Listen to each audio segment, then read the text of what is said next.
Okay, in this micro sermon, I will be teaching the truth on your battle with sin as a Christian, the two natures, using something from the Bible.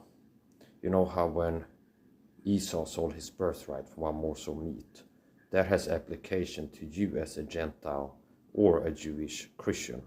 If you're a saved person, you have two natures, then your flesh is lusting to sin, and your new man, spiritual you, is not lusting to sin. So the Christian's battle is internal, where your sin nature is pulling you to sin. So Esau, for his hunger, sold his birthright. This has application to a Christian today. Because what happens when a Christian feels the lust to watch porn, for example? That's a hunger, see? It's like a hunger where you feel drawn, you feel a hunger. The lust is like a hunger. It's similar to the hunger to eat, see? You feel a lust to eat when you're hungry. You feel a lust for a sin, fornication, when you feel like watching porn, see? And what happens when he gave into, that hunger? He lost his birthright for that, to satisfy his hunger.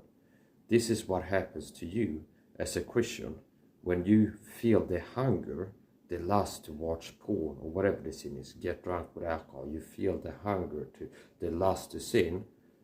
If you give in to that feeling, you feel a lust to watch porn or get drunk. And if you give in to it, you lose your birthright. Because your birthright is when you walk after the Spirit. You have joy, the fruit of the Spirit, which is part of your birthright as a Christian. Joy, peace, long-suffering. These are some of the birthrights that you have being a child of God after you got saved. If you walk after the Spirit, you have the fruits of the Spirit, which is a birthright of a saved man. Because you've been born into God's family, you have birthrights. See? Joy, peace, long-suffering, and other fruits of the Spirit. So when you yield to sin, the hunger to watch porn or get drunk, you lose fellowship. You get kicked out of fellowship. You sin, you give in to the hunger to sin, you lose fellowship, and now you walk after the flesh. You yield to your sin nature, you lose fellowship with the Lord. You're in the flesh now. Walk after the flesh, not in the Spirit, and you don't have the fruit of the Spirit, which means you lost your birthright. As Esau, who for one morsel of meat sold his birthright. So that verse has application, that passage of scripture, to your walk as a Christian. When you yield to sin, you lose fellowship, you get into the flesh, and you don't have the fruits of the Spirit, which is your birthright. Joy, peace, long-suffering, meekness, so on and so forth.